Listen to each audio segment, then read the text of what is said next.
And we are live. Welcome, folks, to episode 3765. And it is going to be the last episode of November, I believe. I'm not actually sure if when we come back on Monday, it will be December. It will be December. The calendar does not lie. I will, of course, shut down for Thanksgiving like I always do. Tomorrow, you'll get the Thanksgiving special show that goes all the way back to 2008. It's only about 22 minutes long. It's called The Survivalist View of Thanksgiving. Today, we're going to kind of go old school as well. We're not going to go super old school, but we are going to go kind of to the basics. This show is going to be 12 questions about preparedness answered by me.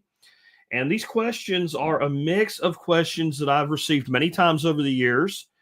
Some of those I've received from you guys, from the audience, from people that actually watch the show that I would call the initiated, right? And then some of these questions are questions that I get more from the mainstream public when they find out what I do and what I'm all about. Like if I'm at a friend's, house party or something like that, and you start having conversations with people that don't really know you, they just know you through the friend or the family member. They're like, well, what do you do on the podcast? And I try not to evangelize at things like that. But if they ask, I'll tell them, I do a show called Survival Podcast Preparedness. And first question we're going to hit today is, but why should I bother to prep? Where I live is boring. Nothing happens. Keep in mind that I live in North Texas, which is one of the tornado touchdown capitals of the world. So that's an interesting thing for that person to say, not to mention hailstorms, not to mention 3 years ago, the big Texas freeze, not to mention many winter storms that have completely shut things down. Right? You see what I'm saying? I think these people are generally in the mindset of what? End of the world as we know it. I just turned a guest down with that, building your food pantry for the end of the world as we know it. And it wasn't just shtick. It wasn't just we talk about fighting the zombies because if you're ready for the zombies, she was serious. And I'm like, not my thing, man. This is not what we do. We teach practical, everyday preparedness. We don't hinge on either apocalypse or nothing. So I'm going to hit that question and 11 other ones when we get started. I did want to tell you guys a story real quick, though. I've always found this funny about my granddaughter, Tegan. I guess she's like 9 now. So this is probably, she's about 6. This is probably 2, 3-ish years ago, maybe a little further back. We're talking, still at that stage where Santa is a big thing for a little kid, and she happened to ask my wife, Dorothy, Grandma, what is your favorite holiday? And this was about like now, maybe a week before Thanksgiving. And of course, you got Thanksgiving and Christmas coming up and all the other holidays of the year. But of course, the kids focused on Christmas. Well, my wife tells her, honey, I think Thanksgiving's my favorite holiday. Not only did she disagree, now come on, she's a little girl, don't be hard on her. She cried. She was so upset that Grandma liked Thanksgiving better than Christmas. I love Christmas. I have to say, and the reason this is coming up is somebody here in the chat, who was it? Jay Hosk says, who else has Thanksgiving as their favorite holiday of the year? It is my favorite holiday of the year. And I'll tell you why. I generally don't have to go anywhere. Thanksgiving's usually at my house. In fact, we usually do Thanksgiving on Friday, because there's all these family conflicts and we might go off to somebody's place, but in general, we stay home. I get to cook, which I love to do. Don't have to go anywhere. It's not like Christmas and your family's pushing you to go to church or something like that. You don't have to put on a monkey suit, a suit and tie, or any of that shit. You don't have to worry about what you're buying anybody for a Christmas. Not that I mind giving gifts, but I don't have to think about it. It's the ultimate dude holiday. Just think about this from tomorrow you hear the actual history of Thanksgiving, right? And the survival mindset that goes with it. But let's imagine there isn't a Thanksgiving, right? I know this is off topic, but I thought this would be fun today since Jay said that. Imagine there is no Thanksgiving and you're trying to come up with a new holiday and you want to pitch it to guys. Okay? That's your goal. You're pitching a holiday to men. And they say, well, what do we? Well, okay, so what's going to happen? We're going to schedule this holiday, and it's going to be so loved that almost every business is going to do it. You're going to have Thursday off, which means most businesses are also going to give you Friday off. And even if they don't, you take one PTO day, one vacation day, and you get a 5-day weekend. Oh, okay. All right. We're going to have a great big sale the Monday after it and the Friday after. So your wives can go shopping on Friday and leave you alone. And on Monday, you can buy the shit you didn't go out to buy. Tell me more. What do we do on this holiday? Well, you cook a great big pile of food, turkey, roast beef, ham, whatever you want as your main course, maybe multiples. Okay. Is there going to be alcohol? Funny you should ask. It's actually going to be expected by anybody that shows up for this holiday that there will be alcohol. If you don't have it, people are going to be upset. You're going to have it. And since many people might come over, you're going to have wine, beer, and spirits so that everybody's happy. Well, okay, so when do we eat? We eat at like 6 o'clock. No. We're going to get this out early. Like, people are going to show up around noon. You're going to eat around 2 o'clock, somewhere in that range. But you can be flexible a little later, a little earlier. It's all up to you. Well, what are we going to eat other than this main course? Oh, potatoes and gravy, maybe some vegetables, but you can put bacon on the green beans and whatever else you want. Okay, so then we're going to eat this big meal, so we're going to be really full, right? So then what's next? Oh, dessert. Oh, so we better go easy on the food. No. There's something to do in between dessert and dinner. We'll get to that in a second. Well, here's what you're going to have for dessert, though, like pumpkin pie, apple pie, ice cream with it, whatever anybody can come up with, really. Like all of the dessert you can eat, right? Okay, but like you said, all this just giant meal, like what are we going to do next? Like between dinner and we're going to put football on Thursday. Wait a minute. Wait, football? Yeah, football. And it's going to be completely acceptable for all the guys to sit in front of the TV and watch football and be left alone while they do it. So these are going to be like, second-rate teams. No, they're going to be some of the most beloved teams in the country that we're going to put on 2 games for you. What 2 football? Yes, and you're allowed to watch them both. And then what happens? Well, after you have you watch some football and all, you take a nap, wake up, have another drink and eat dessert, you take another nap, wake up, hang out with your family, then everybody goes home or everybody goes to bed. Okay, do I have to go to church for this? Nope. Do I have to get dressed in any real special way for this? Nah. We put your pants on. Can't do it in your boxers. Pants, shirt, shoes optional, but it'd be better if you put shoes on. I'm in, right? I'm in. That is the freaking holiday of men. Thanksgiving is a holiday of men. Big giant food, family around you, good drink, football on the TV, no obligation to go anywhere except if you're going to somebody's house that is hosting it, and then it's your choice to go.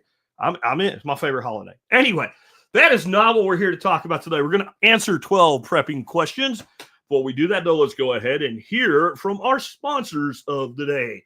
Sponsor of the day, number 1 today, is Start9 Private Servers.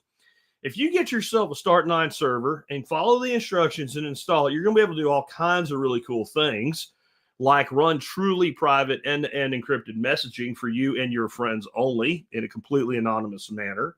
You're going to be able to run your own node for Bitcoin, your own Lightning node for Bitcoin payments over Lightning. You're going to be able to do just a huge variety of things. You're going to have this reality going on. You will manage and control your own online destiny, including how you access files from across the internet. You can do that completely. In fact, it's required. You're going to do it completely encrypted over something called Tor. If this all sounds intimidating, don't let it be. You can do this. Anybody can do this. If you can install and configure apps on your phone, then you can do this. Check it out today, Start9 Private Servers. Remember, they do a 9% discount for MSB members, which on the more expensive of the 2 options with the servers will pay for your membership for like 3.5, 4 years. Especially since we're on sale right now for the MSB, it's only $35. We're talking more like 5 years of your membership covered if you're going to get a Start9 server. So that'd be a good reason to pick one up. Next up today is knifekits.com. Knife Kits is not the first company that ever sponsored the Survival Podcast. And this is a lot of years now. We're going back. I started the show 17 plus years ago now. They are either the second or the third sponsor that I signed. It was definitely Safe Castle was first. And then it was either Knife Kits or the Berkey guy after that. And I don't know which one came first, the knife or the Berkey. But it's absolutely the case that these guys have been around since the very beginning. They're still sponsoring the show. I didn't take sponsors till my second year, so that's 16 years the Knife Kits has been sponsoring this podcast. Lots of great ideas for Christmas gifts over there. Knife Kits is a company that does what it says and says what it does. You can go buy kits that you can assemble into a knife. You can put a lot of customization into it, but anybody can do it, even me. It's not hard. They make it easy. But if you're at a different level, and you're above the kit level, they also have the raw materials, Damascus steel, buffalo horn, mammoth tusks. They also have all the stuff you could need for like holsters and sheaths, like kydex and leather components as well. Check them out today at knifekits.com, and they do a discount for MSB members as well. It's a rather small discount, but they're working on small margins, so that's what they can do. They do it more to support the show and the audience than anything else.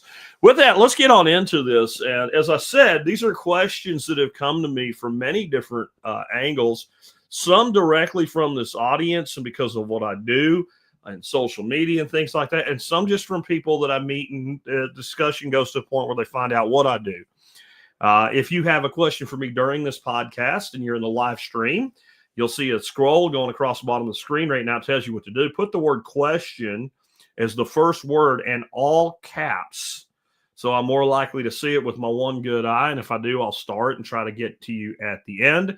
If you have a comment or something, talking point or something you want me to speak to, it's not really a question, basically the same formula. I'll put the word comment in all caps. And again, if I see it with my one good eye, we'll get it done.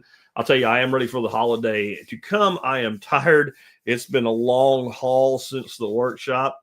I've been doing something cool.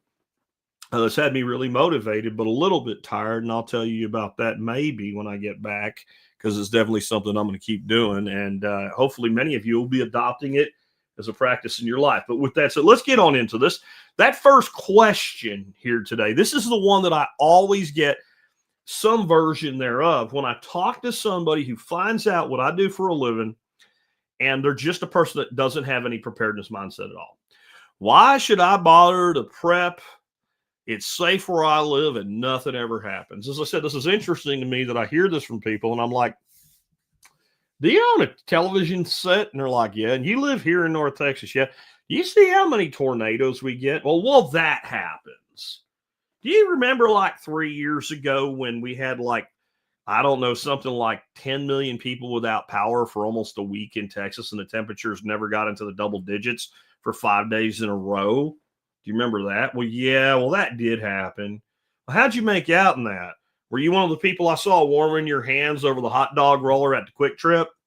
Or were you like me with the generator running and the TV on and the propane heater running, and you really didn't give a shit? Which one of those people were you? And generally, they weren't quite at the level of going to the Quick Trip to warm their hands over the hot dog roller. Though if you think I'm making that up, I would have never come up with that. During that exact event, I ended up going to a Quick Trip because it's one of the places that was open. And there were people in there warming their hands over the burritos and taquitos and hot dogs and sausages rolling back and forth on the rollers. They were basically hanging out there because they had no power at home. It's the real world. And so there's your answer in of itself, right? That there is no place where nothing ever happens. The real answer, though, is because we live in a very comfortable society, and that comfort is provided largely by the fact that we have amazing systems available to us today. The reality is that a person today who we consider living at the poverty line, like not maybe all the way at the bottom in a box on the street, but someone who's just barely falls from, kind of the middle class, lower middle class down into poverty. Most of those people live better than a king did 300 years ago. They have access to better medicine. They have electricity. They have a little box that they carry around like this here that they can access all the information in the world. In general, they do have food. They don't really have to worry about it. No one's trying to kill them to take their throne. If you ever get a chance and you're like in Europe, especially like the United Kingdom and Scotland and all that, go to some of the old castles that you can visit. There's nobility called homes, and they're impressive, but ask yourself, if they turned off all the power, if you'd really want to live that way 400 years ago.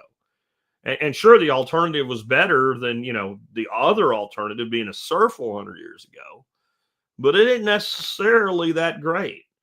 So we have this incredible system of comfort. Basically, you walk into a room you want to be able to see, you flip a switch.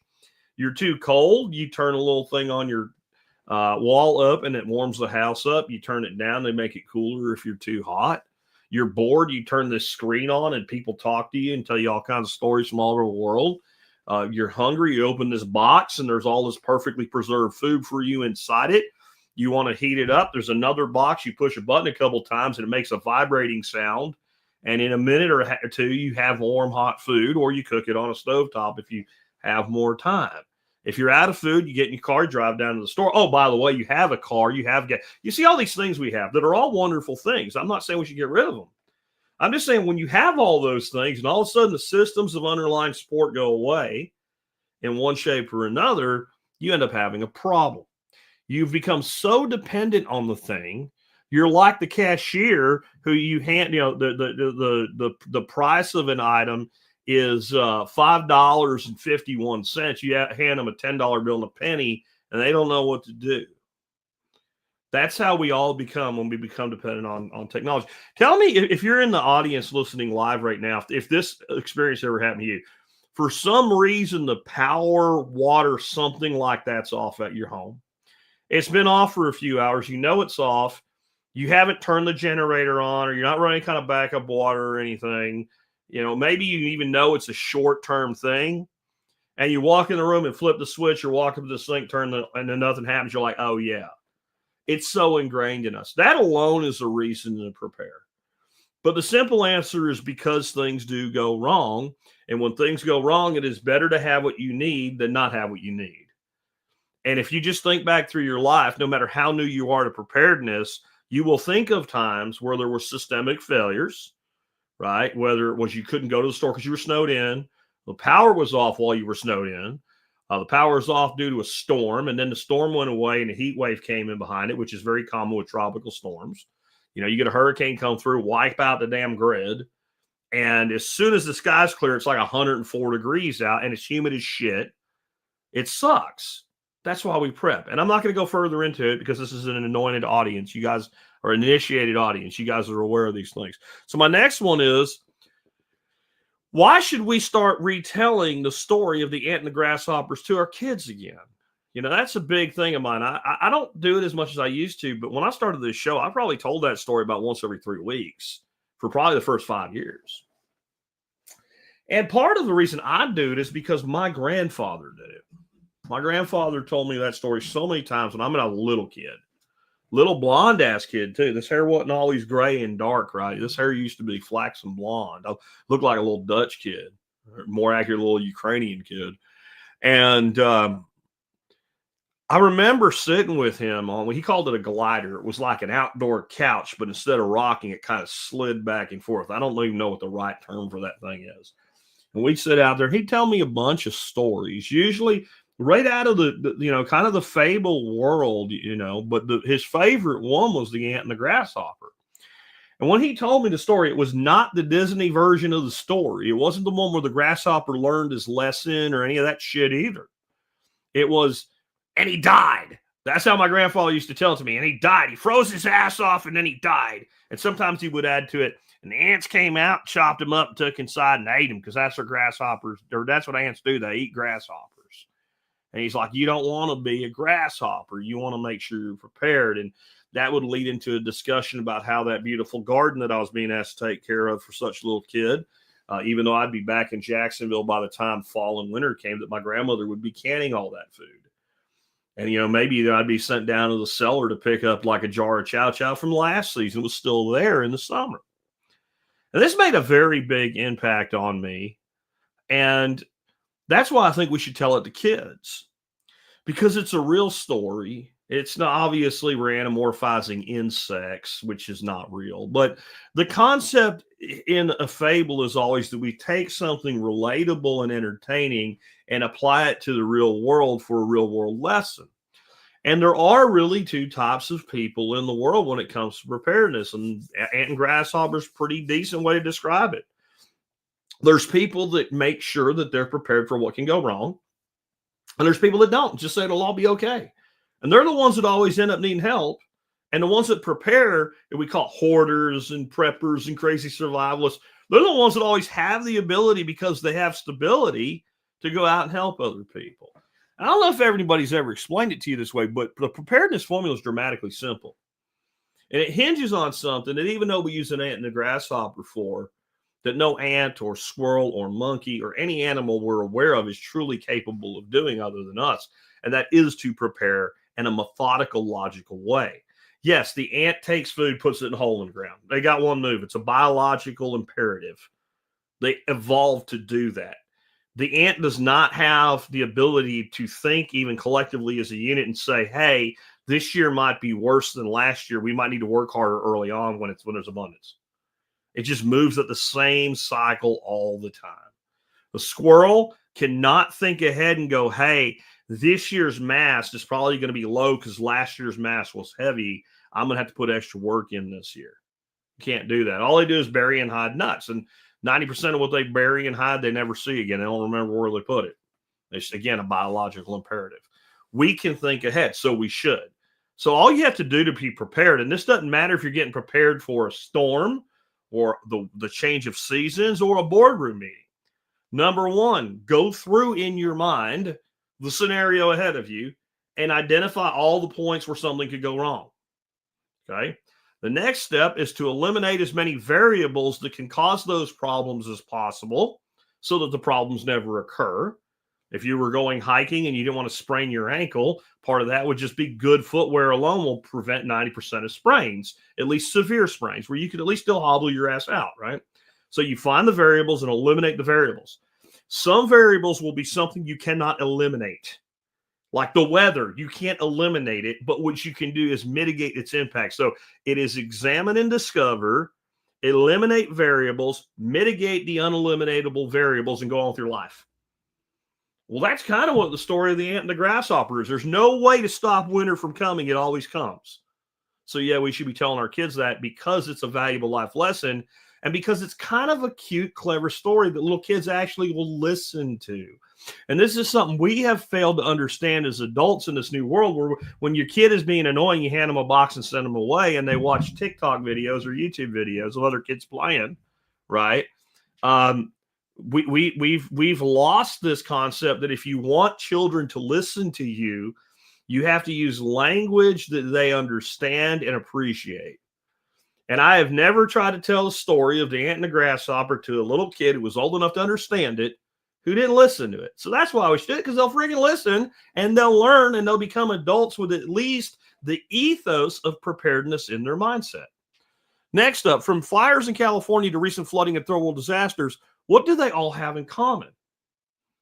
Like, this is what I've been asked this more by like show hosts, right? People who have interviewed me say, Jack, what is the commonality? And that's interesting you say that because I teach from the standpoint of the commonality of disaster.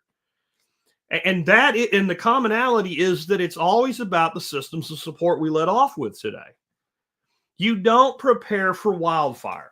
Now, you might think a little bit more about the variables and dangers and risks associated with wildfires if you live in a place where wildfires happen. And then you might do something like realize like the vents in the eaves of your home are the number one way that your house will burn down in a forest fire. So you do get a little bit specific with this, with your risk assessment. I'm less worried about wildfires, but I have some concerns. So I have vent covers for my ember guards is what they're called, ember guards for the vents into my roof. Because you have to have breathability there. Because the number one thing is embers get inside the roof. It takes one or two little embers in there. And if they manage to catch something and it starts to go, by the time you realize it's happened to your house, once that roof is compromised, it's over. It's done. So when everybody was freaking out about California going, that house burned down and there's not even any fire. There's no trees around. How did it burn? That's Embercast. Look it up. Number one reason. So there's a little bit of dialing that precision, but in the end, what it always comes down to is dealing without the things you're accustomed to have. So while there is some fine tuning, like I'm a little bit more worried about a tornado than you are if you live in Wyoming, especially in the mountainside of Wyoming. It doesn't matter why your house has the roof blown off, and it matters that. So what we always want to do is make sure that we have our survival needs in place. We have a plan for all the things that we could do without. And if we do that, it doesn't really matter what the cause is.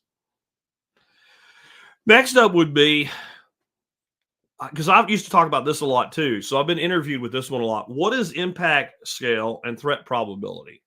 And how does that impact your preparedness plan? So impact scale is how many people, how big the disaster is. So I've mentioned a few of these that have happened here in Texas, and they are large impact disasters, like the Great Freeze 3 years ago. That really was a great freeze. There's a 63,000 acre lake about 6 miles south of me. I can't find any living people that can remember it being frozen completely over like happens to the lakes up north. It froze over.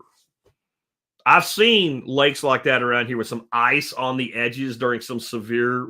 We do not have big lakes freeze over. Water's an incredible thermal battery, and even the cold that we get here, when it's really, really cold, you have to have a lot of consecutive days of it to overcome that thermal mass of the water. It froze over in a couple of days. It froze over to the point people walked on it. Now, I think those people were stupid. We had nobody taking ice core samples or none of that shit like they do up for ice fishermen in the Northeast or what have you, or the Midwest. But they did it, and as far as I know, nobody fell through it. That's saying so. That was a big impact, right? So, but the impact scale also comes together with what's called threat probability, and I'm talking about that at the individual level. So we have some things that break this, like COVID totally broke this scenario that I put out, this disaster probability impact scale correlation. But in general, the odds that you'll be affected by any specific disaster go up the lower the number of people hit by it. Again, there's exceptions. Large regional disasters, if you happen to be in the region, or something like COVID, which was a government-caused problem, not a viral-caused problem. Now, there always is the probability that someday we will actually have an illness that actually is a bigger problem, as they said it was, and then that will be a whole new set of problems. But in general, the most mundane, boring disasters to you, as long as you're not the one with them, that's the one you're most likely to have. Trust me, when you come home and your spouse tells you they just came from the doctor and they have stage 4 cancer, it's a disaster. When you lose your job, it's a disaster. When a localized storm seriously damages your home, but it's not big enough that anybody more than a couple counties away would even know it happened, it's still a disaster for you.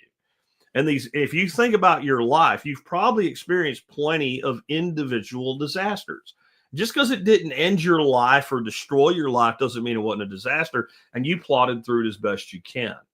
But the more prepared you are, the less likely these things are to be disasters, or their severity in your life will be reduced. You want the honest truth? The number one way that I've heard people have used bug out bags or go bags in this audience in 17 years is my wife, my son, my daughter, my husband, something like that, ended up in the hospital. And I keep my go bag in the vehicle, so I had all the things that we needed with us at the hospital. That's, no one really, like, you're not going to be on the news because that happened, unless you're part of something where 400 people ended up there. But it impacts you. So when we start looking at the commonality of disaster, along with impact scale and threat probability, it helps us develop our own individual plans. Because yes, we will look out around the horizon and say, I live in a place where it gets really cold all the time. My winter prep needs to be strong. However, when you live in a place like Dallas-Fort Worth, where I do, where we don't get a lot of winter weather, but when we do, it is ball kicking, and the place is not designed with it in mind. We don't bury our water pipes 3 freaking feet deep here. A lot of places we can't because of rock bedding and stuff like that. And they would never take and put the money into rocks on water 3 foot deep in a lot of these places with all this rock, because it's not that big a deal until it is. So we have to dial in our preparedness, but it always comes from the standpoint of meeting our primary needs, which we'll get to, well, right now, because that would lead to the question, what are your primary survival needs? Well, I say in our society, there's 6. Now, I derive my 6 by starting with wilderness survival, right? The wilderness survival component of the survival needs gives you 5 of my 6. And I changed the name of one of them. So if you go take any good wilderness survival course, they're going to teach you 5 primary survival needs, and they're going to be food, water, shelter, fire, and security. Those are your 5. If you have those 5 things in the wilderness and you're lost somewhere, you either slowly navigate your way toward a place where you're safer or found, or you stay put and make as much noise and be as obnoxious as you can until somebody finds you. Right? But that's the 5 needs you'll have while you're in that delta: food, water, shelter, fire, security. Yeah. Okay. When we go to our home life, not our wilderness life, we change one of those 5. And that is, we change fire to energy, because that is the purpose of fire in the wilderness. It is power.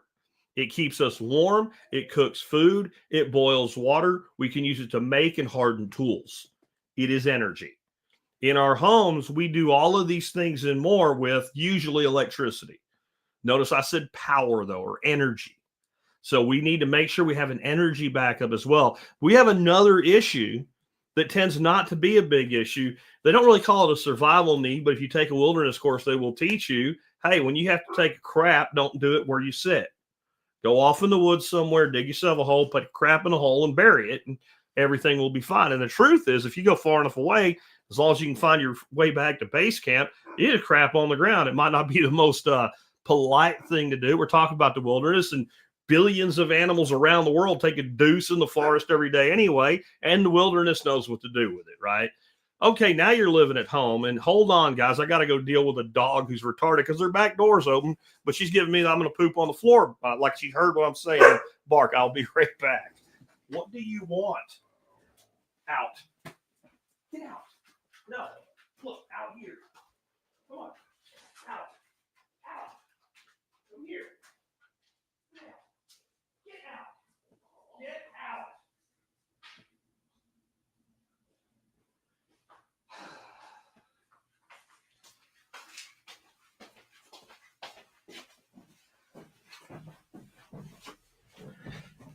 Sorry, folks. This is what happens when you podcast live and there's no one else home. The damn back door's open and they don't even go out it.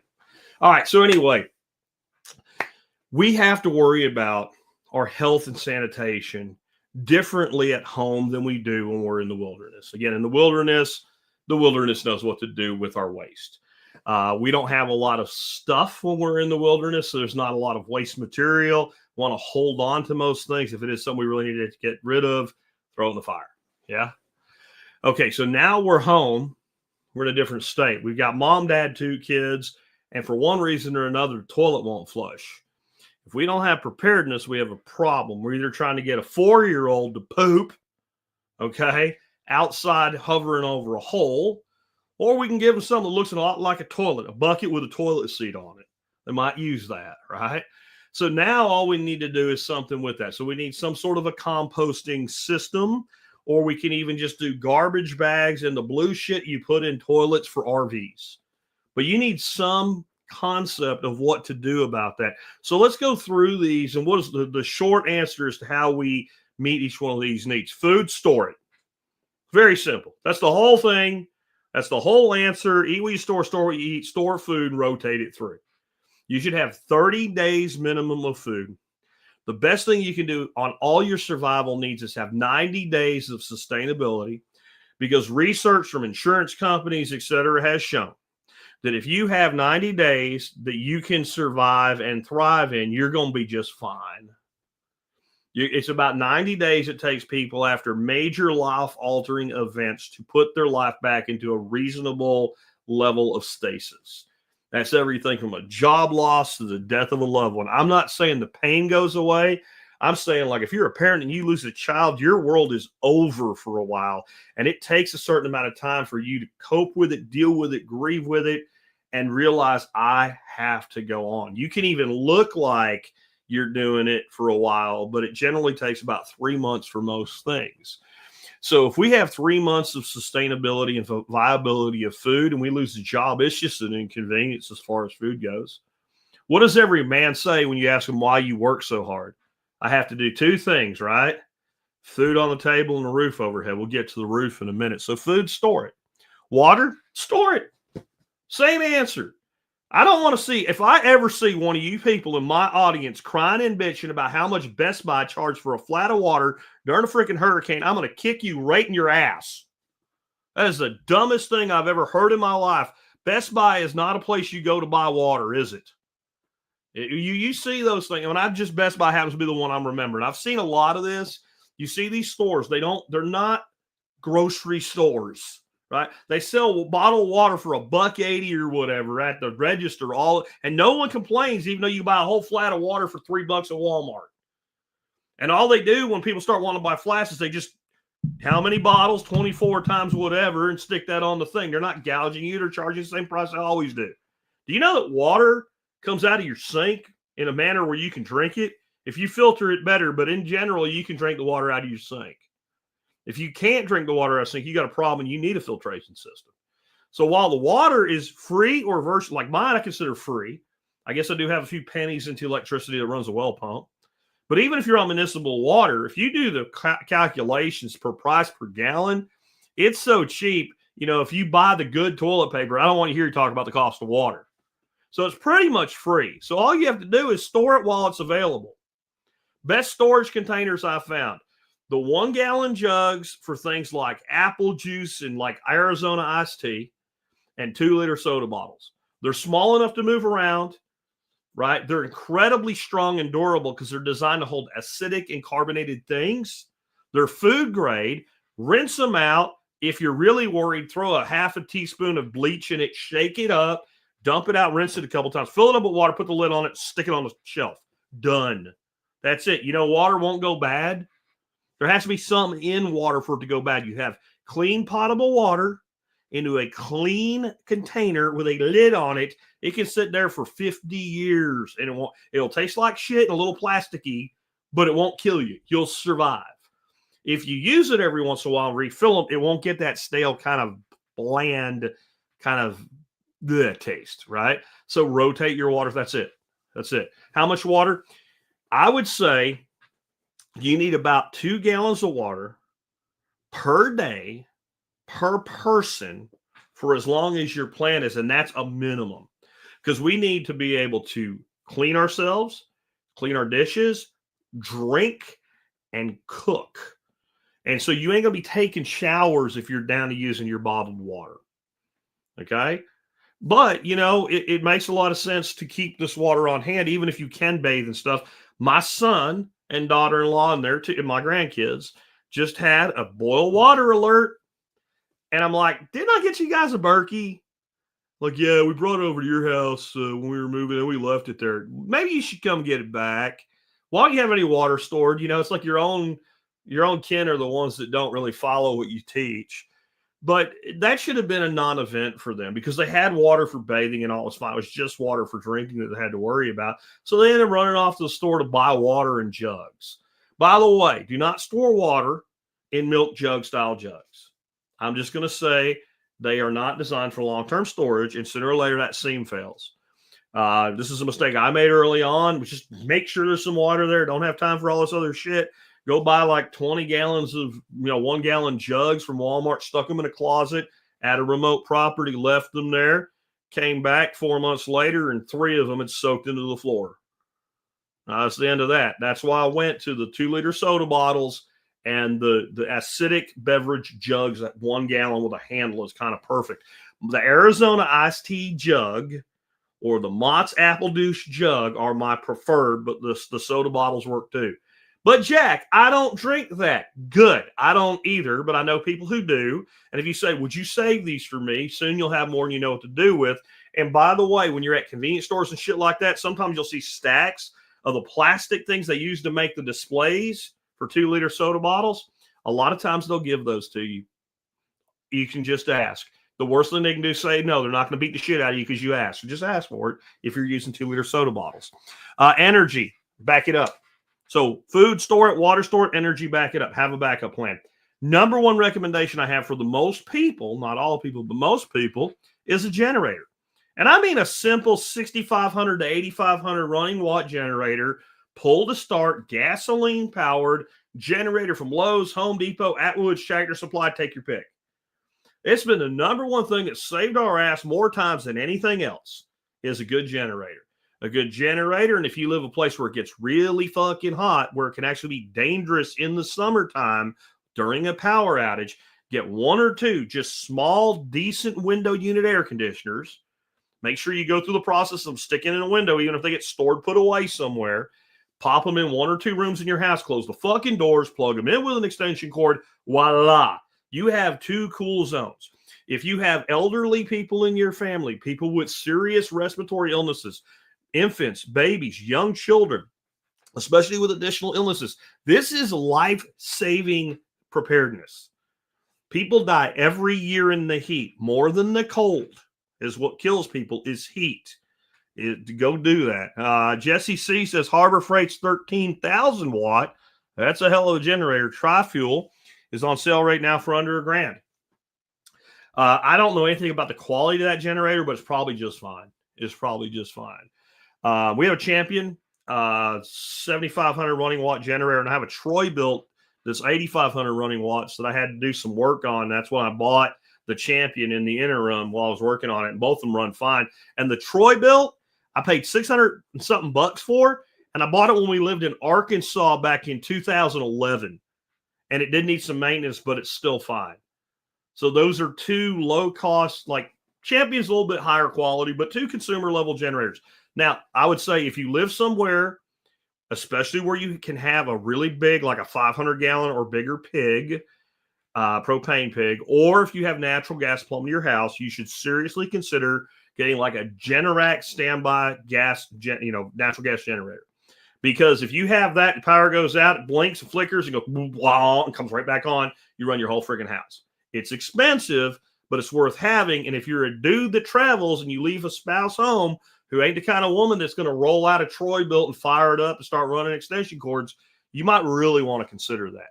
Going off grid's even better, but not everybody can afford it. It doesn't make sense for everybody. Have a plan for that. Also have a plan for cold. You can do worse than a Mr. Buddy, Big Buddy heater. That's why I recommend it. I have two of them. If we have a power outage when it's cold, that's our primary heat for the home. And all kerosene heaters work good too. They're going to kill you. You don't know anything. Shut up. If kerosene heaters were going to kill us, we'd all be dead by now. Because if you didn't use it, your dad or your granddad did. And the older ones actually had a lot more risk than the new well-built kerosene heaters are fantastic. And I would tell you, you choose between your primary backup heat being kerosene heater or propane space heater based on availability of what is in your area. It is actually very difficult to find kerosene around here. Very difficult. When I lived up in Pennsylvania, I would say 50% of all gas stations had a kerosene pump. So I would make the determination based on that. We have the grill adapters. We set the freaking grill tank on the outside of the window. We close the window almost all the way down with a little bitty gap to help with air exchange. And Mr. Buddy heater sits in the house. Put one back here where all the offices are and one out in the center of the home, and nothing the fuck freezes up even when it's 7 degrees out. And so that would be that. If you have a fireplace, yes, it is good. However, right? Fireplaces actually are not efficient at all. If you light up your fireplace, the big roaring fire, the room you're in will be much warmer than if you didn't do it. And when you go to like one or two adjacent rooms away, the temperature actually is lower because as it's heating up, most of the heat's going up the chute. It pulls air out of the space. It's like running a fan. So if you really want to rely on your fireplace for back heat, look up fireplace inserts. They're not as efficient as a stove, but they're very efficient. There's some other things that you can do. When we lived in Arkansas, I built a heat emitter, I guess is what you would call it. And all it was is I took some it was actually not pipe. It was more like a square hollow steel. And I made what looked like a reverse radiator bowed out in the back.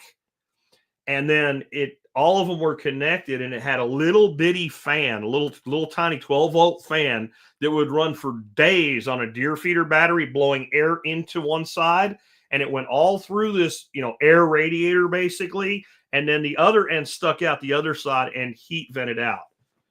And we would shut the fan off during power outages in Arkansas, or when we were just running the fireplace. And it did make it and it was scrap metal, a welder, and a $10 fan and a $12 battery to do that. So there's other ways, but if we would have stayed there instead of moving down here, I was about to buy a really good quality insert, and that will save you money year round. But one way or another, have a plan to keep yourself cool, keep yourself warm, and keep yourself taken care of. Cooking is another place people fall down with this.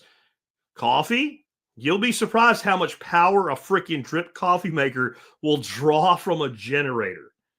Right? It's crazy how much power they draw, about 1,100 watts. So you might want to, if you're a coffee drinker, you might want to back up to that, including, when you know something's coming, pre-grind your coffee, have a hand grinder or something like that. But cooking, I'm going to cook on the grill. You ever boil water on a grill if you ain't got a side burner? Not fun. So a good camp stove is great, but the number one tool, if you want a great, use it all the time to cook tool for backup cooking as well, is a flat top griddle, like something like a Blackstone. You can boil on them. You can put a freaking tea kettle right over the burner, where the burner runs vertically underneath the top, boil water. I did a couple of weeks ago. I had Chef Ken and my buddy David and his wife Mona here, my wife. We did a freaking full-on freaking like clam bake, basically. We did little neck clams, mussels, scallops, and shrimp. And the scallops and shrimp, we gave a little color on the flat top first. But I used a full-size sheet aluminum throwaway pan, threw a whole bottle of white wine in there, a stick of butter, a big all the garlic, some seasoning, and threw everything in there and sealed, and then sections of Dungeness crab on top, and foil wrapped it on a Blackstone. If you can do that, you can do just about anything. So if you're looking for an outdoor cooking solution that you want to be a perfect backup, it's hard to beat a Blackstone. You can fry. You can bake if you know how to do it on a Blackstone. So check that out as well as another option. Moving on, security. Security we handle with a combination of gear, procedure, and protocol.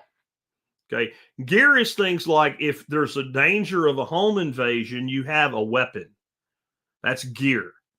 Gear is alarms are gears. Security camera is gear.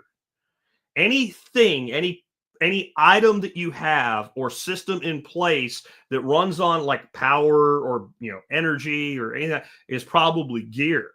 Fencing is gear, right? Signage, whether it's no trespassing in peacetime or you loot, we shoot in wartime, is gear.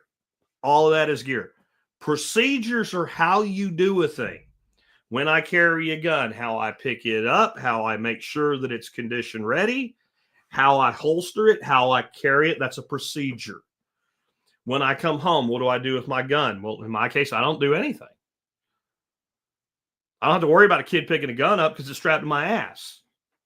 But at some point, I'm going to take where do you put your gun when you're taking a shower?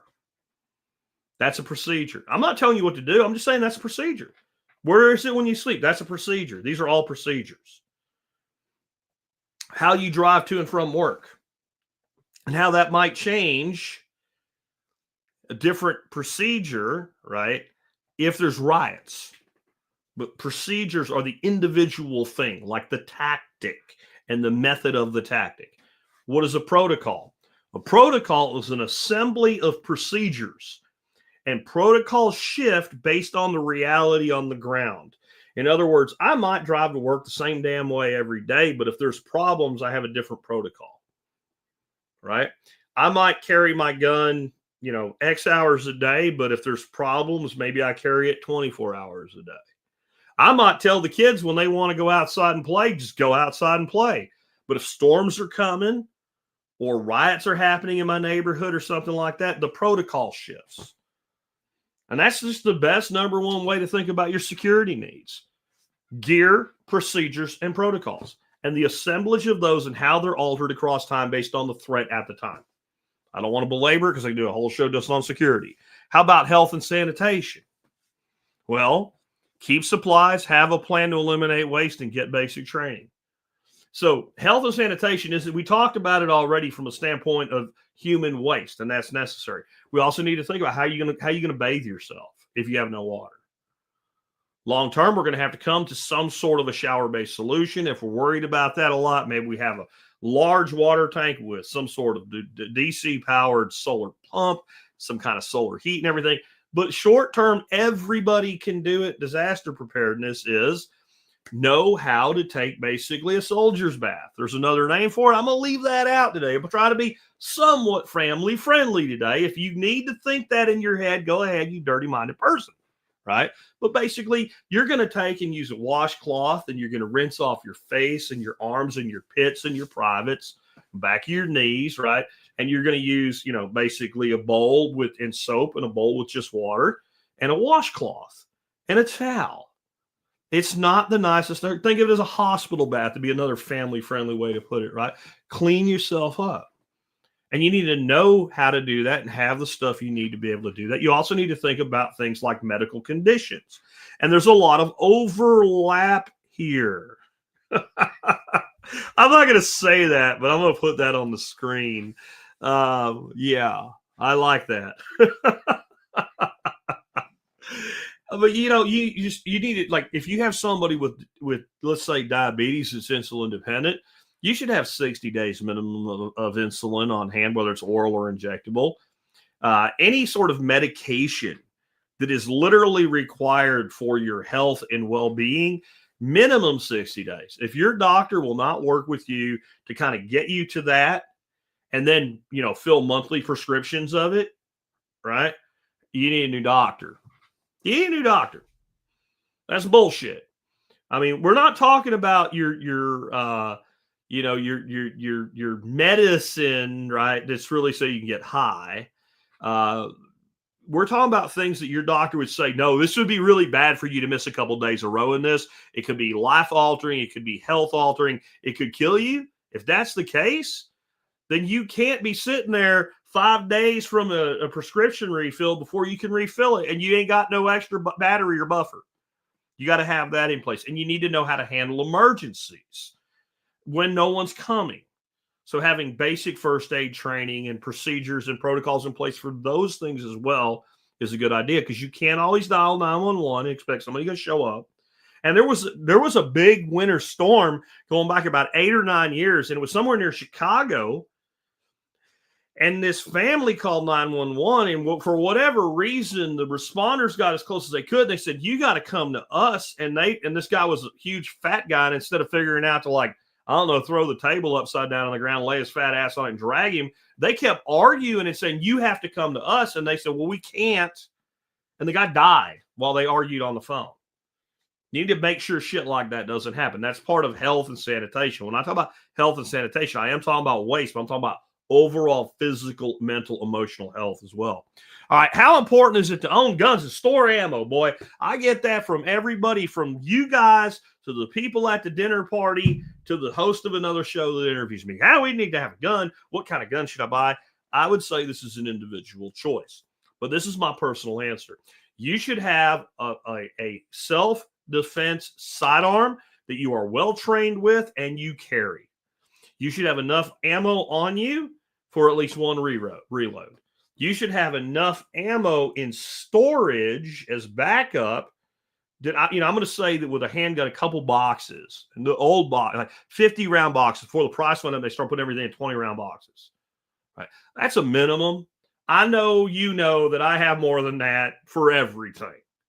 But not everybody needs an AR. Not everybody needs a main battle rifle, right? But I personally think if you are a responsible fucking adult and you are aware of what goes on in the world and you can have a carry firearm in your state, in your jurisdiction, you should have one. And if you can't, and there's very few places you really can't anymore in America, then you should have one in your home and you should have the training of how to use it. That's how much you need. Then it's how much do you want based on just your pure wants and your risk tolerance. Personally, kind of a minimum for me is I want a handgun. I want a 22 handgun for practicing because I want to practice more than I can afford to with my center fire. Okay. I don't need this, but I like owning at least one really good hunting handgun because I like to handgun hunt. I want a hunting rifle, something center fire, 30-06, 308, 270, 7mm, 6.5 Creed. You pick, I don't care, right? I want that.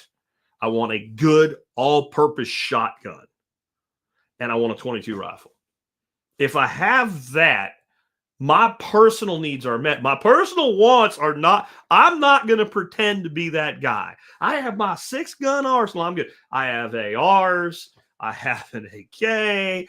I have some other things I don't even want to talk about. You can have whatever you want. But if you have something and you don't have ammo for it, it's pointless. It's an expensive club or a barter item. So there should be, a few boxes of ammo for every cartridge that you have a weapon for.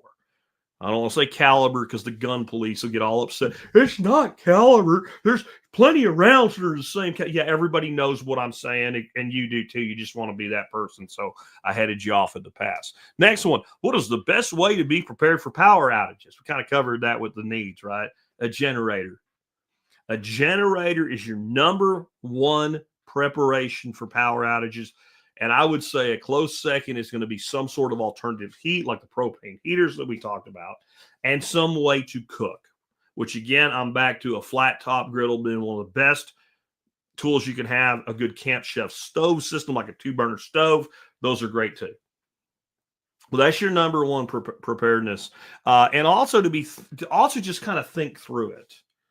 Like to understand that if you have a generator that can't run everything at all times in your home, that's okay. You keep those 2 rooms cool with the window units. And if you're doing that and lights and everything, everything's good. But let's say you have a couple of refrigerators. If you plug everything, the generator's overtaxed. Well, you unplug the air conditioners for about an hour, run your refrigerator freezers for about an hour, throw a bunch of moving blankets over your refrigerator freezer. Don't open them unless you need to. And you can run them 3 or 4 times a day and everything will be fine. I mean, for 3 or 4 times a day for an hour each, everything will be fine. So think, again, the mitigation and elimination of variable strategy is huge here because you can only do so much with gear. You're the operator. I'll put it this way. I give one person a set of hand tools and basic power tools, and they can build me a house. I give it to somebody else, and they can kind of sort of put together a table for me. And I give it to somebody else, and they nail themselves to the fucking wall with it, right? The operator's the variable, not the gear. But even the best operator needs decent gear or they cannot operate, right? So that's the way to come at this from, the power outage standpoint. But a generator for most people is going to be your number one thing, backup heat and something to cook with. And since we covered that so much under energy, I'm going to go short on that so we can get through this together today. Next, how much food does a family really need to store? Need. That's another word, right? It means different things to different people. I say minimum, as a grown-ass man or woman with a family, if you couldn't shut your front door and not leave for a month and no one was going to starve, you are dramatically irresponsible. Dramatically irresponsible. I didn't say they wouldn't get bored eating the same shit, right? I didn't say they wouldn't feel like they're missing something. I'm just saying that no one will be like, oh my God, I'm so hungry, and they lost 10 pounds. And not 10 pounds they needed to lose, like 10 pounds that they really didn't need to lose. Like if somebody's going to do that in 30 days in your home, you're dramatically irresponsible. Dramatically. And so that is my butt cold minimum. And if we could get every household in America to think that way, 90% of our problems would go away. However, the number I actually recommend is 90 days for the same reason I gave you earlier, that in general, it's about when we have a catastrophic life-altering event, but it doesn't kill us, right? And we're not the one in the wheelchair for the rest of our lives, et cetera. It's just, it derailed our life, a job loss, something that mundane. If you can go 90 days and be relatively comfortable without raiding the retirement account, your life will go right the fuck back on track. So if that's the case, then that is the number we should shoot through with every prep. That's a quarter of a year. To put that in perspective, it's almost December. If you had 90 days of food right now, you're good till fucking March. Think about that. Like, you should, between now and March, be able to figure your shit out. Right? You notice we're not talking about the zombies marching in the apocalypse. It's raining cats and dogs, and they're having puppy kittens turning into zombie cat dogs and killing everybody here. Or nuclear Armageddon or any of that stuff today. Is any of that stuff possible? Sure. Is it probable? No. And you're probably going to die anyway. This doomsday prepper porn bullshit is not the place to and we're talking basics today anyway. So if you're going to get there, and you ain't where I'm talking about today, you're so far from there, you need to not worry about it. You're the person telling me, I want to start a business. I want to start a business. I go, great. You ever run a business before? No. Well, I want to make $1 million a year. You've never made $1 in a business before. No. We need to figure out how to make your first dollar. Well, I don't want to talk about that. You have to make your first dollar to make your second. You have to make your first 10,000 to make your next, to make 20. You got to make 20 before you make 40. You got to make 40 before you make 80. So all of these basics you have, I don't care how far you want to go, till you have the basics done, you don't need to worry about the advanced shit. I had that guy here I talked about this summer, cutting a bunch of trees on my land. He's like, sometimes my wife made the mistake of there's people I do not want them to know what I do, because it always starts. And it's usually the redneck with something like a tree cutting business or something that fancies himself a survivalist, right? And, so he's like, sometimes I just kind of want it to happen, because if it did, I feel everything would be better when it's over. And I'm like, I notice you're out there cutting these trees in my property, and you don't have a pair of Kevlar chaps. If you put that saw into your thigh and you're in the hospital for 30 days, how close are you to bankruptcy? He said, I'm either there or a week away. But how the fuck do you think you're prepared for the apocalypse? And you could see the little squirrel running in the wheel in his head. And to be fair to this kid, he's like in his 20s. Yeah. Didn't argue. Because, you're making, and I talked about a couple other scenarios. So this basic preparedness is something a lot of people think that they're ready for the end of the world. We're going to fight them. We're going to fight the blue helmets. Or whatever. They're not ready to fucking lose their job. This is fantasy shit. If you can get that prepared, God bless you. But if you ain't here yet, I don't want to hear it. So, 90 days on the food storage. Here, what is the most important yet least expensive item most families don't have but should? That came to me from Tom Woods. I think he thought he was going to throw me a hard-to-hit pitch there. I'm like, bro, I've been talking about this from the beginning. It's a documentation package. It's essentially free.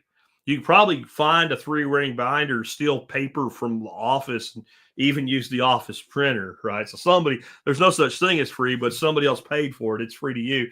Even all in, I mean, you're talking $10 to put one of these together. If you've never listened to it, just go to the site and type in the search box at thesurvivalpodcast.com documentation package, and it'll give you everything you need to know to do it for yourself. But here's some of the things in it. All the contact information for everybody you need to contact during a disaster. That is not just like your doctor and your best friend and your family. That's things like if you had to evacuate and you have 3, and there also should be evacuation routes and 3 different ways you leave the area.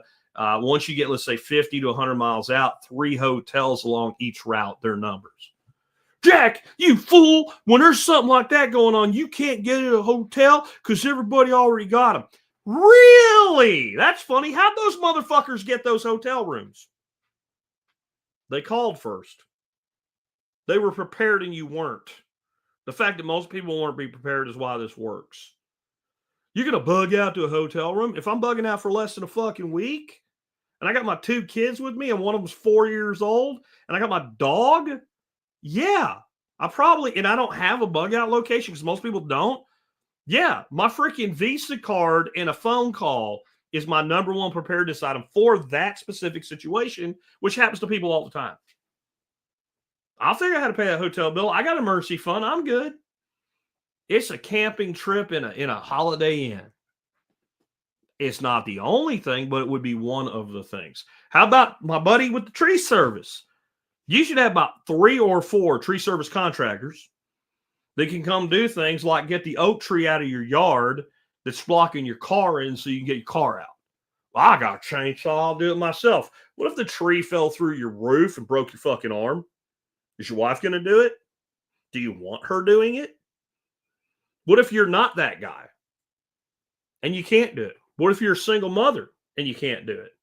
You see what I'm saying? Yes, it's based on your particular risk tolerance, but all the type of contractors you might need in a disaster. Do you know what they do?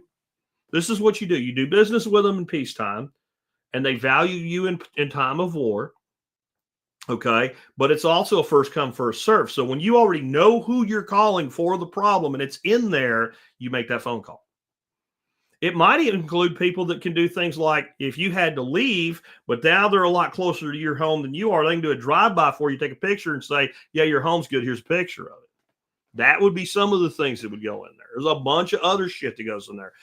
All the places you need to contact, like your banks, insurance companies and shit goes in there. And if there's any kind of account number, develop your own system of encryption. I give you one in the show on documentation if you need to do it. Again, though, the maps, the routes, and what you want are rally points on the routes, because maybe you're here, your teenage daughter's there, and your wife's here with your other younger kid. And there's an evacuation order or something's going down and everything all freaking out on the cell phone. I don't know what to do. Turn to page 9. All of them there needs to be one in every vehicle and one in the house. And when they get updated, they all get updated. That's why we use a 3-ring binder. We take those pages out or add them in. So you go, honey, you got your daughter on the phone. She's 17-year-old. She's at school. She's freaking out. She can't come home. Go to evacuation route 1 and meet daddy at rally point B. I don't know where that. Go to page 9. See that? Do that. Calm comes. Go listen to that episode. I don't want to belabor it. I went through every single thing in it. There was a master gunnery sergeant in the Marine Corps close to retirement. About the time I released that, it was in the middle 100s, that long ago. I went to an event that I spoke at. He walked up to me and he said, that, sir, is the most detailed, specific, organized plan I have ever heard for the average person. This guy had like 20 odd years in the Corps at that point. So it was a pretty high endorsement. Moving on. What role does gardening and homesteading play in your preparedness, or is it just a hobby? As much as you make it, as much as you integrate it, as much as you make it part of your life. To me, it's a huge thing because, number one, you know that 90-day food supply, if I'm doing things like canning and dehydrating, if I'm gardening 3 or even 4 seasons, I extended my storage by what I can produce. So that's part of it. Health and sanitation. If you're eating food that you're growing for yourself, whether it is the garden or the eggs from your chickens or the meat from the sheep you're raising, you're going to be healthier. Living off food you produce will inevitably make you a healthier person than living off food you buy in a grocery store. I'm just being dead serious with that. Or as young people say, dead ass, right? You know, really, I mean, you're just going to be healthier. You're going to take less trips to the grocery store. You're going to buy less Doritos. You want to be healthy, eat less Doritos. And Doritos are a metaphor for everything like them. When you look at the label and it says high fructose corn syrup, okay, or other words you cannot pronounce, red number 5, yellow number 4, etc. Don't eat that shit. Soybean oil is not human food. Cottonseed oil is not fucking human food. Here's an interesting thing. You know all the shit the crazy health nuts like me tell you not to eat? Don't eat food dyes. Don't eat seed oils. Don't eat high fructose corn syrup. Produce any of it on your property. Go ahead, I dare you.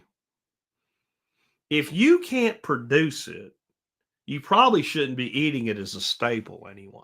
Just saying. So I think it's incredibly important and helpful to your preparedness to garden, to homestead, to raise wild livestock, etc. Practice permaculture, plant perennials, whatever it is that works for you. But it also is going to improve your preparedness because there's a certain amount of physical activity. There's a routine. It's good for your mental health. It's good all around. Why is debt elimination critical to preparedness lifestyle? I think the first time that I got a version of that, I was on the Mike in the Morning show, AM radio TV show, was AM or FM, I don't remember, but it was a pretty big national syndicated talk show. And this is kind of in the build up to 2012 when all the hype was starting. Shows like Doomsday Preppers were coming out, and like this was like a big thing the media built up. So they reached out to me to come on the show, and the host said something to the effect of, sometimes when I listen to what you're saying, you almost sound like Susie Orman or something. I'm like, oh, please don't say that. I hate that mousy bitch. But is this really a preparedness topic? Well, of course it is. And I remember asking, I said, what would you do if you got a phone call and said, hey, sorry about this, but your show's canceled?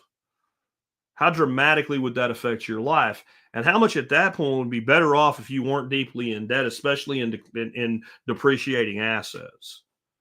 He said, do you know something I don't know? That was the response. Like, no, man, I'm not saying, I'm just saying, like, when we have debt on things that have no lasting value, we need to start thinking about this differently. It's not what it costs you in dollars. What does it cost you in time? What does it cost you in time? Let's say that you go out and you buy some consumer level piece of shit, a TV set, $500. You can buy a pretty nice TV set for $500 today. But you buy it on a store credit card with an 18% interest rate. Well, that's dumb. Don't do that. But that's what you did. So there's the base price of $500. So if you make $25 an hour, that's 20 hours of your life that you exchange for that television. You're already probably thinking about buying that television a little bit differently the minute you do that.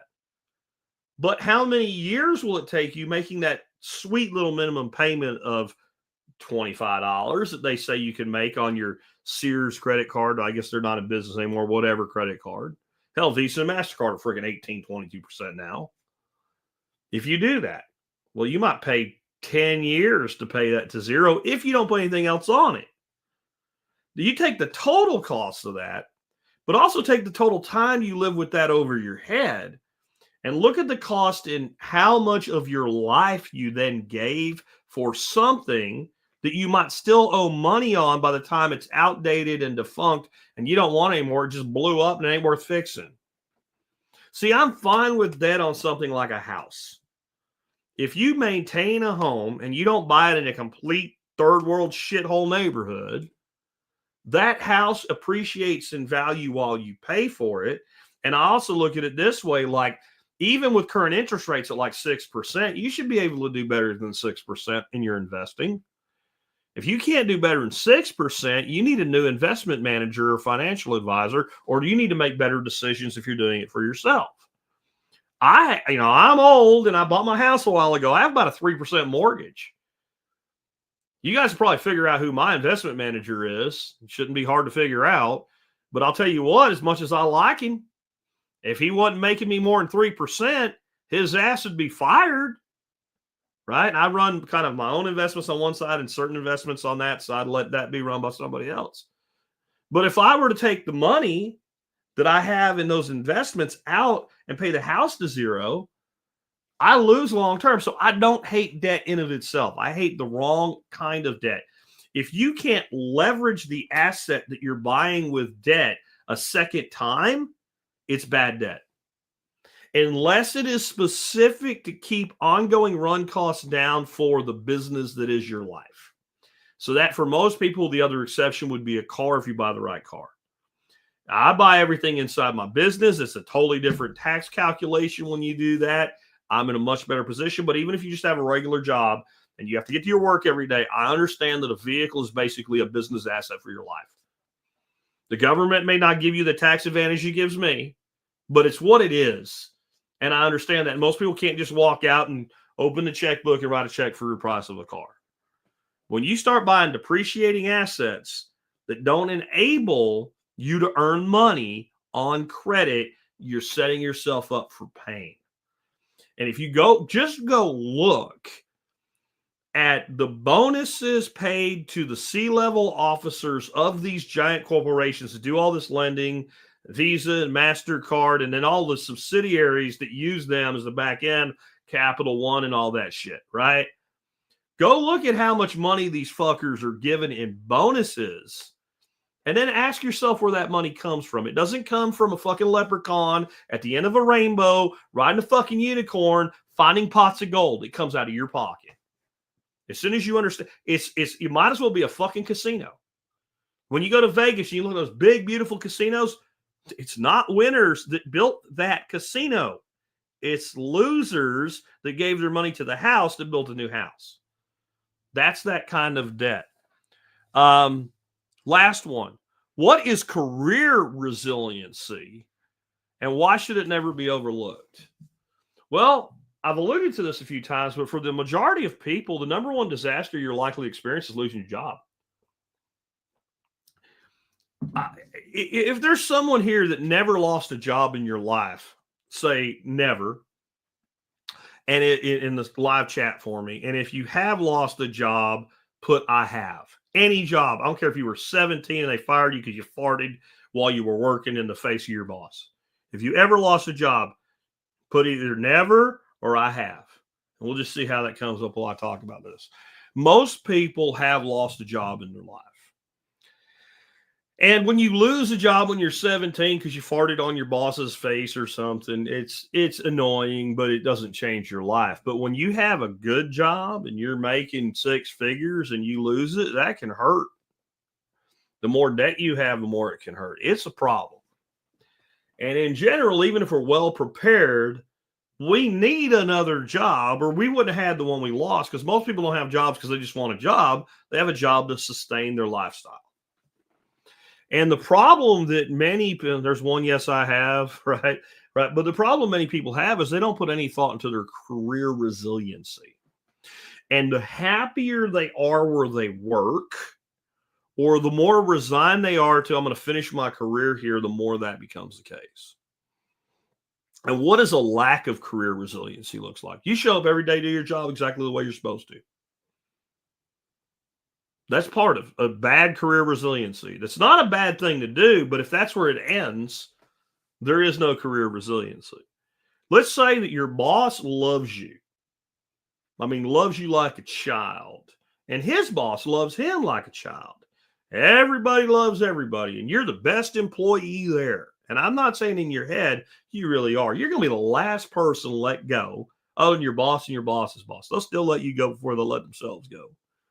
And if your company goes bankrupt, and it can happen because it does, and it's happened to some of the biggest corporations in the world almost overnight, WorldCom, Enron, just to name a couple, then it can happen to your company, Bill's Tire and Wheel, or whoever you work for.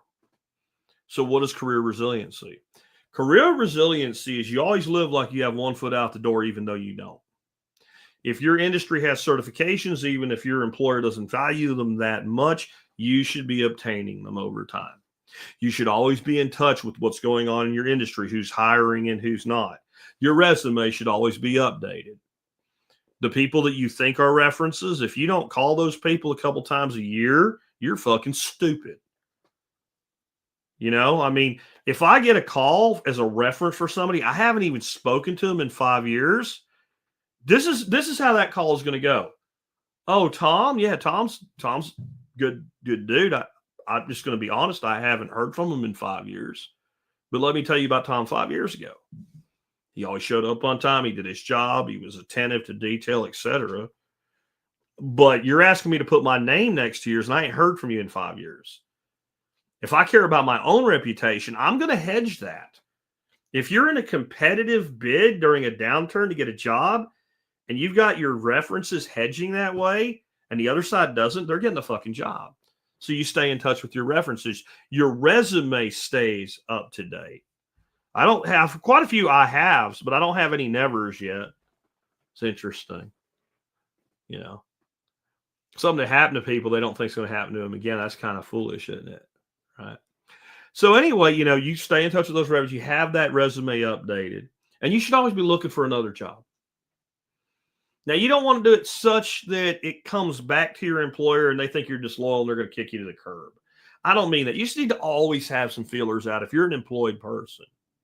And that way, you know certain things like, hey, I'm really there's not a lot out there for me if I lose this. That's like you don't want to go to the doctor because he might tell you you're sick. Well, you're sick anyway. You need to know, and then you can do something about it. Because then you can start saying, well, shit, if there isn't a place that I can easily go with what I have, what do I need to have to be able to go somewhere else adjacent to this industry, somewhere similar? What do I need to buck up on? Where can I earn as much money or more than I do now?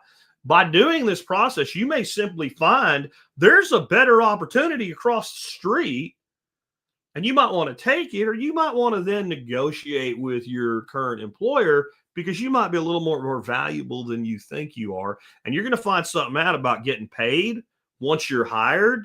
You're going to mostly only get what you ask for. Like your employer might do an annual 3% raise or something like that, but you're not going to get anything more than is generally just handed out if you don't ask for it. You're going to have to go after promotions. You're going to have to sit down and say, hey, Bill, look, I know that you guys do a 3% raise, but here you should be keeping track of your own metrics and accomplishments at work. Here's all the things that I've done. Here's how I'm gauging my own progress, and here's how I'm gauging my own improvement. You need to be your own manager. That's part of career resiliency. If you can't quantify certain things about your job that you do to the point where they can be measured and recorded and compared week to week, month to month, and quarter to quarter, what are you even doing? I mean, I don't know if you work a Walmart register, I could still do it, but I know it won't matter.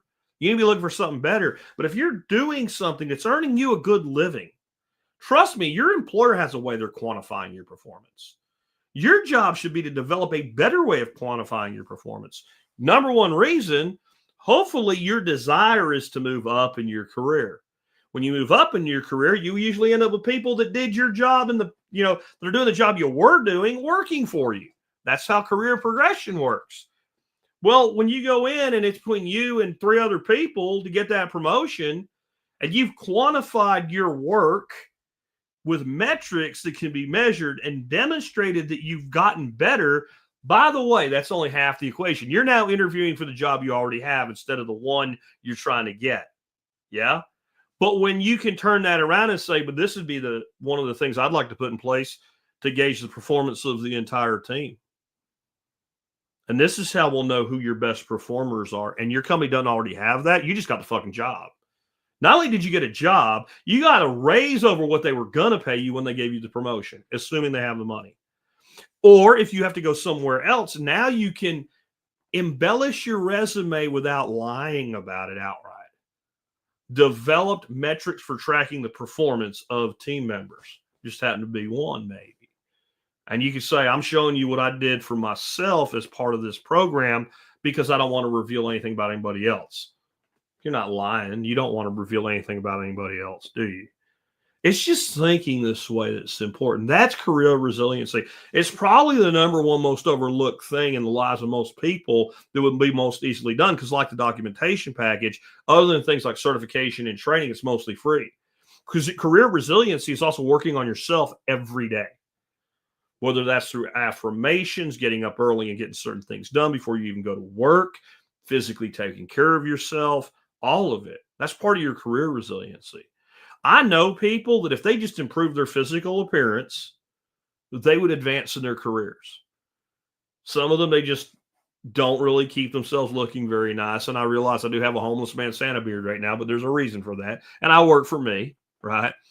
But some of them, they just need to maybe just do a little bit of upkeep onto like their clothing and their hygiene and everything. And there's other people, like, I hate to be the guy to say it, but there's certain jobs, if you're super obese, you're not getting them. They might not even be physically enduring jobs, but if you have to deal with people on a regular basis, you're going to have to lose weight if you want that job. That's part of career resiliency. It's not fair. I don't give a fuck if it's fair or not. It is. It's reality. Anybody tells you that your appearance doesn't matter to your career is lying to you. You don't have to be a GQ model if you're a dude or like a super hottie if you're a gal, but you need to look as good as you can for the role that you have. And you need to be in physical condition as well. That's part of career resiliency. So there it is. There's 12 items of basic preparedness that you won't hear about from most people in this industry because they don't think this way. They're all about selling you based on fear.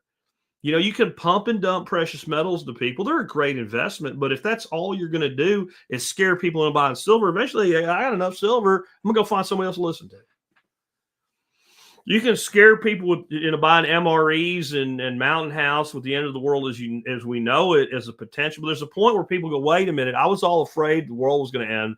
I have a garage full of pallets of food, and the world is still going, and it's been 5 years. But when you teach preparedness as a lifestyle, you build longevity, and you build people who are more resilient, more anti-fragile people. I'm going to just say Thomas, who just put up question, Bitcoin question mark. I have that starred. That makes only 3 questions I have to answer. I don't understand that question. So while I answer the other 2, you should tell me what you want to know about Bitcoin, because Bitcoin question mark is not a question. It's a statement with a question mark next to it that could mean anything do you mean what happened to it and why it went down in price? Do you mean, should you buy it? Did you mean how, tell me what you mean, and I'll start answering other questions here at the end. Top Cone, how you doing, Top? Prep with the PACE method, primary, alternate, contingency, emergency. I like it. I think it's very similar to what I'm saying. Primary, alternate, contingency, emergency. I like that. Yeah. I think for most people, though, that's very military-minded, which makes it good. But I think for most people, assess and imagine, right? I don't necessarily have a word diagram for this, like an acronym. But look out ahead of you. What could happen? What could go wrong? And what are the variables? Which variables can we eliminate? Again, variables that cannot be eliminated, how do we mitigate them? And then accept that you've done what you can. And again, the reason I like that mindset is if I'm preparing for a presentation to a board of directors or a storm, it works equally well. Let's do the boardroom scenario to see how well that mindset works. So number 1, I'm going to go do a presentation to a bunch of stodgy guys, right? So I know that one of the variables is if I'm doing anything that has to work in real time, like a software demo or something like that, or pulling up like a website that we created with the team and showing it work in real time, it might be a little bit impressive, but shit can go wrong. And sometimes nothing's wrong with the thing on the other end. It's just the way it displays it. I don't do that. Don't care where I'm doing a presentation. I take screen captures because the picture will show up. I have eliminated the variable of a software malfunction, an audio video malfunction, or anything like that when I'm doing that presentation. That is elimination of a variable. So eliminate the variables. Mitigation of the variable. You don't know what question they're going to ask you. You don't know what of your statistics they're going to challenge. You don't know what's going on in your industry potentially that they might turn back on to why your presentation's bad. I used to have a different way of dealing with this, but now that we have large language models like ChatGPT, we take all the data for the presentation, we stick it in there, and we say, your role is you are a highly critical board of directors evaluating my performance in this presentation. I want you to ask me the 20 most hostile gotcha questions you can and gauge my responses. And then after that, you say, now I want you to act as a friendly board of directors who just wants to vet and verify what I said and do the same thing. Ask me 20 more questions. You've mitigated the variables. You cannot control how those people are going to react. You did your best with your presentation, but you don't know what they're going to say, do, or respond like. Now you're more prepared than you can imagine, right? And then accept, okay, this is happening. I've been called in front of all these guys that can fire me or ruin my career with a look. I've done everything that I can. I'll do my best. That's why that's why I've come up with that methodology. Next up, Tori the Wandering Ringama, I guess is how they'd say all that. Wandering Ma, Tori the Wandering Ma. It's all one word, no hyphens. So it took me a second.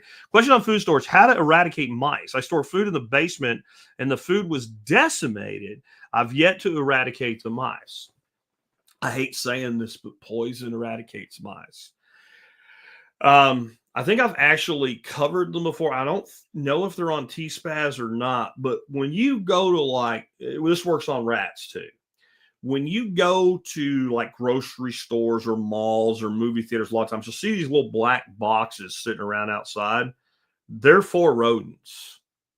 And basically, the toxin in them is heparin, or does the same thing heparin does. In other words, it's a blood thinner in a high dose relative to the weight of the animal and the amount of food that they'll consume. And effectively, what it does is cause them to bleed out internally. And the reason this is a good thing is the mouse can only eat so much, a rat can only eat so much. So even if one of those critters does die and something like your dog eats it, it's not going to get sick and die.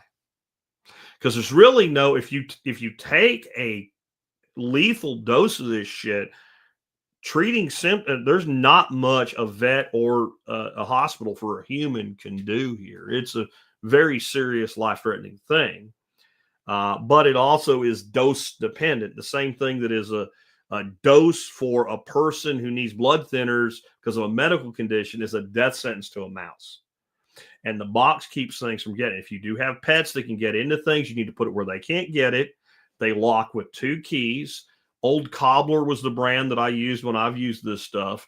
They go on a little metal rod inside through a hole, like a corn cob with a hole in it. And that way they can't take it out. And they have to go through this kind of maze to get in there and eat it. And it kills the shit out of them. And because of the way that it works, it pretty much turns them into a dehydrated flat pancake when they die. So if they die somewhere and you don't find them, they don't end up stinking. And that's probably the easiest thing you can do. And it works on mice and rats.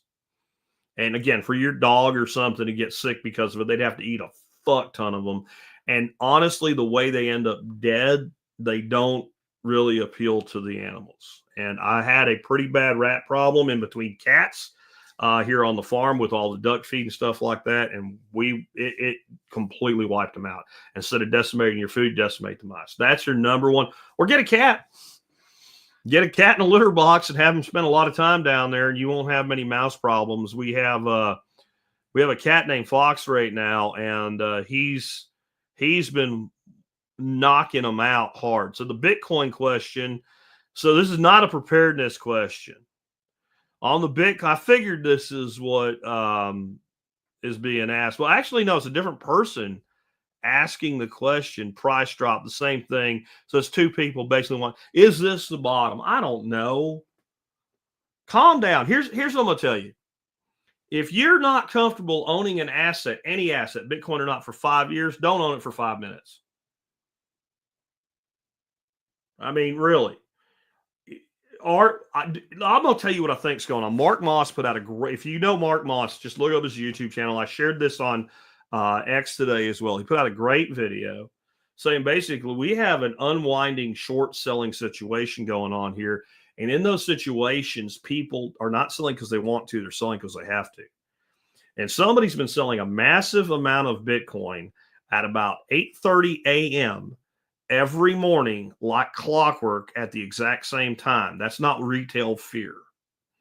And there's a lot of people that piled into this market that ain't been through this before, and everybody and their mother's crying, and everybody has a conspiracy theory, and it's really because BlackRock did something, or Trump's trying to steal your Bitcoin on the other.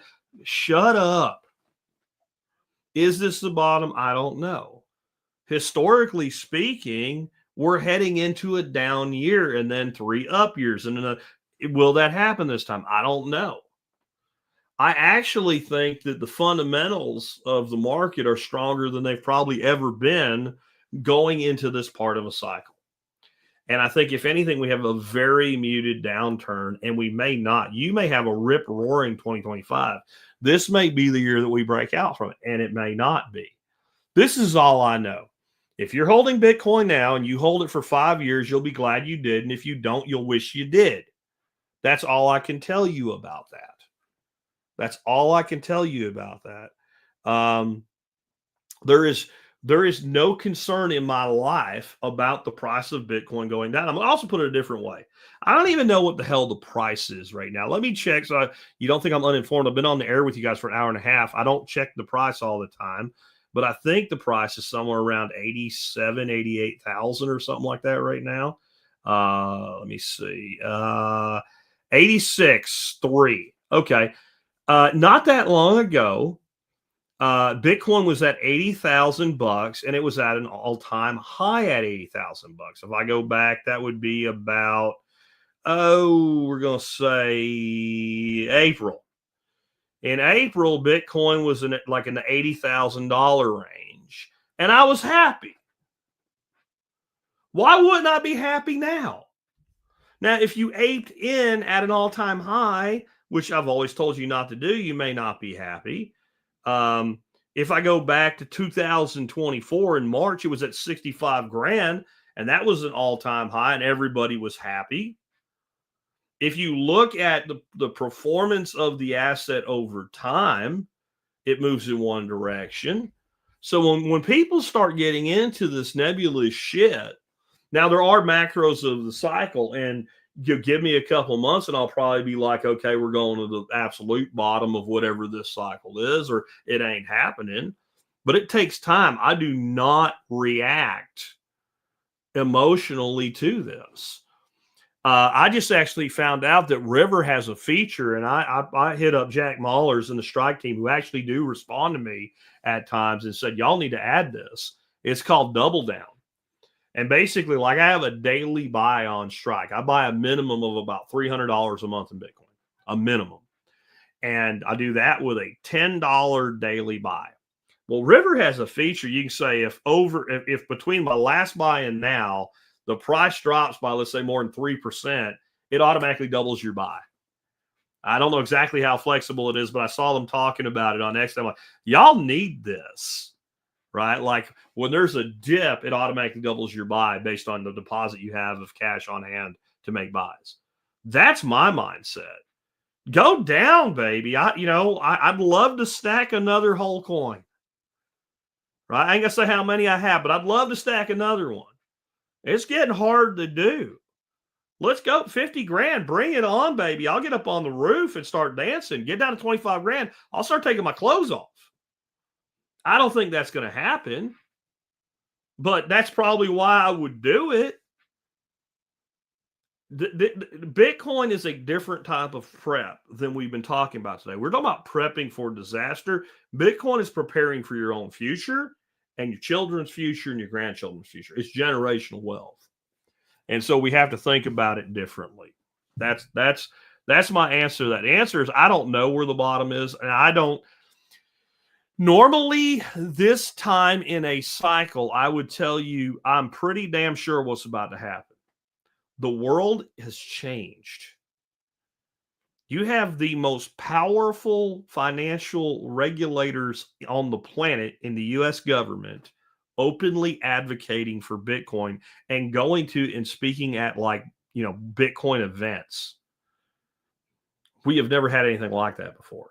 We have banks being told it's okay to custody Bitcoin. We have banks being told, yes, you can look at the Bitcoin a person holds as assets that they have available when you're approving them for a mortgage that's an FHA or VA mortgage. We've never had anything like that. I'm going to answer this one and I'm going to wrap up. Gifted Dewey says, are you still recommending Strike is your platform to purchase Bitcoin daily? It is a platform I recommend, and it is the one that I use. I don't really care what you use. I like Strike. I personally like Jack Maulers. I believe he's exactly who he presents himself to be. And I like River, but I don't really know anything about the person that owns it. I have confidence in the person and the platform both.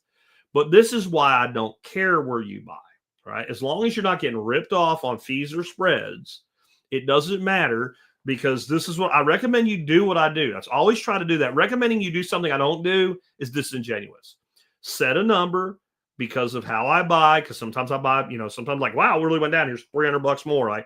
When I hit about $1,000 USD value, roughly that number actually has changed too. When I hit 1 million sats, I withdraw it to self-custody.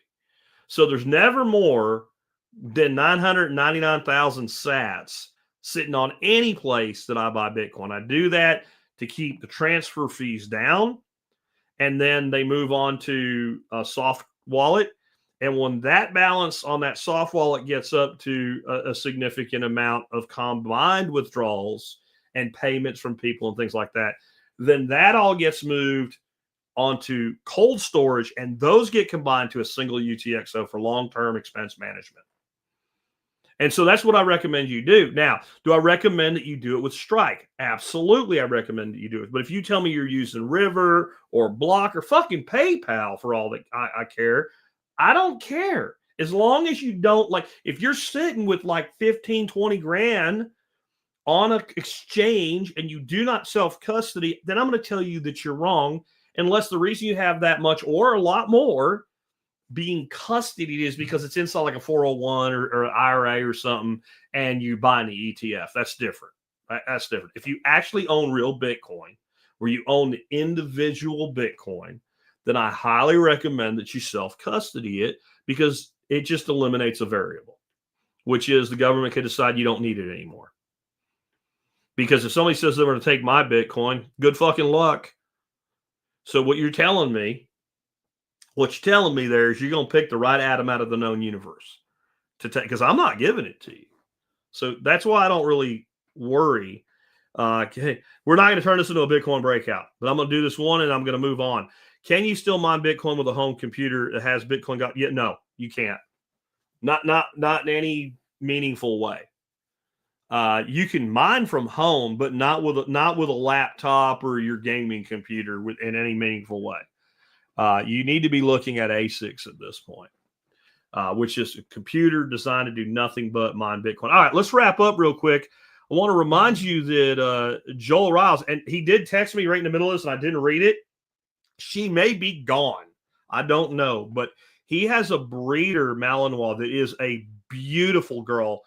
This is a wonderful dog. She's about 6 years old. She is fully protection trained. She produced and raised a bunch of wonderful puppies.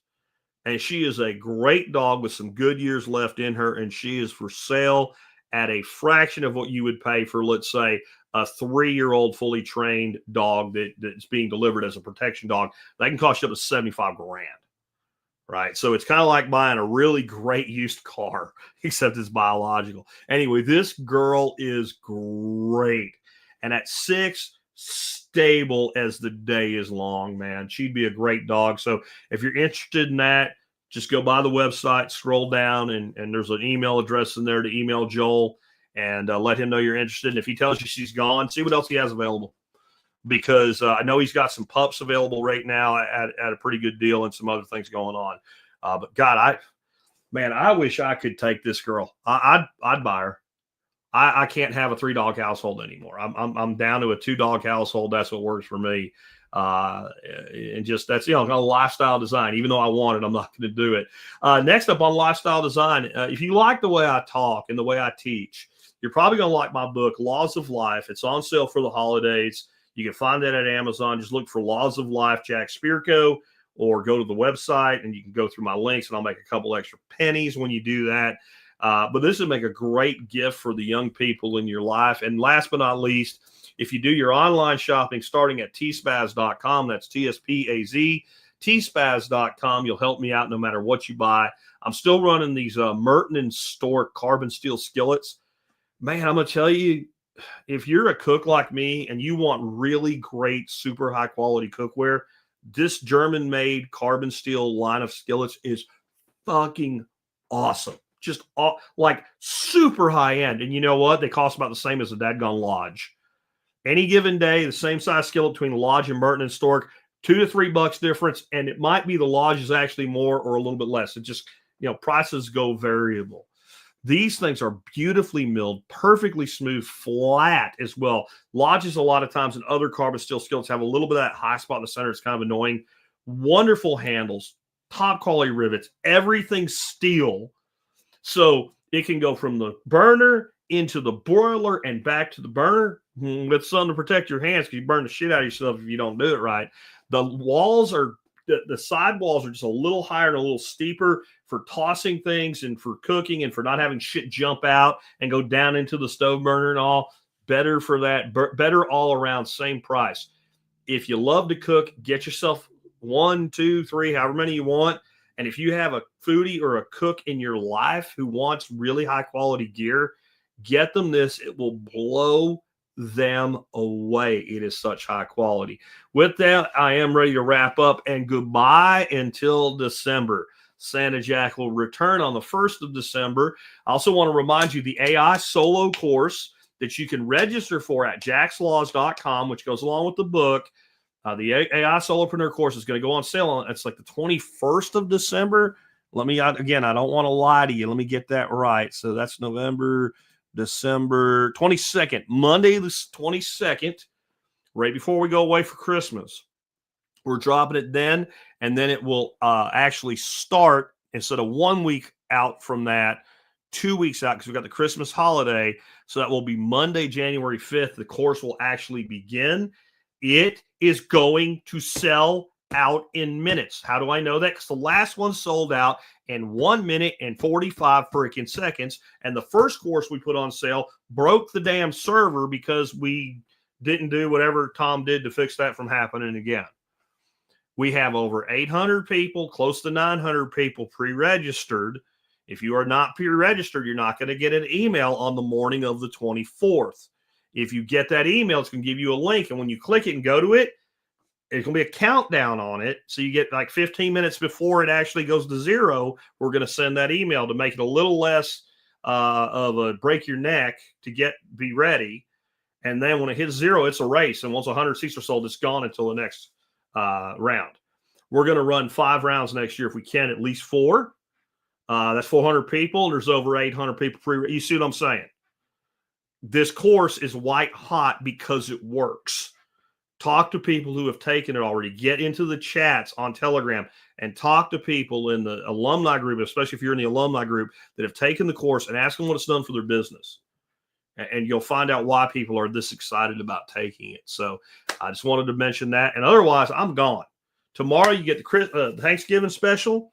I wish you the best for your holiday, and I will see you on Monday when we come back December the 1st.